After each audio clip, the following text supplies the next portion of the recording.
নমস্কার, কেমন আছেন সবাই? আমার চ্যানেলে সবাইকে স্বাগত জানাই।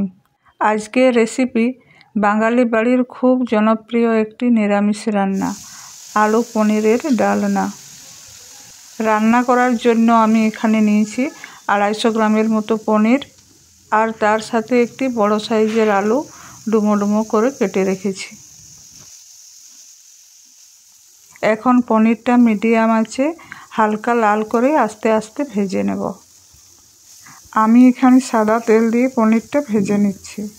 সাদা তেল দিয়ে করলে বেশি টেস্টি হয়। দেখুন আমার পনির ভাজা হয়ে গেছে। এখন ওই তেলের মধ্যে আলুগুলো ভেজে নেব। আলু দিয়ে স্বাদ মতো লবণ দিয়ে দিলাম। লবণটা আলুর সাথে ভালোভাবে মিশিয়ে ঢাকা চাপা দিয়ে 2-3 মিনিটের মতো রান্না করে নেব।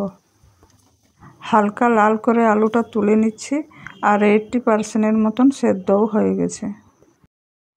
ওই তেলের মধ্যে আবারও কিছুটা তেল দিয়ে ফোড়নে দিচ্ছি গোটা গরম মশলা, তেজপাতা আর 1/2 চামচ জিরে।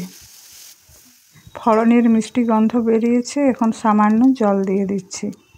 তারপর দিয়ে দিচ্ছি কাশ্মীরি মরিচ আর 1/2 চামচের মতো হলুদ গুঁড়ো। হলুদ আর কাশ্মীরি মরিচটা একটু কষিয়ে নিয়ে আগে থেকে তৈরি করা মশলার পেস্টটা দিয়ে দিলাম। এর মধ্যে ছিল একটা টমেটো, 2টি কাঁচা লঙ্কা, 1 ইঞ্চ আদা, 4-5টা মতো কাজু বাদাম, আর ছিল 1/2 চামচ পোস্ত। বাটি ধুয়ে সামান্য জল দিয়ে দিচ্ছি স্বাদ মতো লবণ। মশলাটা আমার ভালোভাবে কষানো হয়ে গেছে। এখন দিয়ে দিচ্ছি আগে থেকে ভেজে রাখা আলু আর পনিরটা।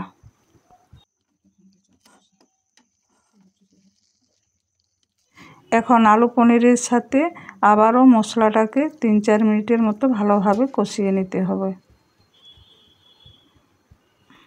কষানো হয়ে গেলে পরিমাণ মতো জল দিয়ে আবারও ঢাকা দিয়ে কিছুক্ষণ রান্না করে নেব।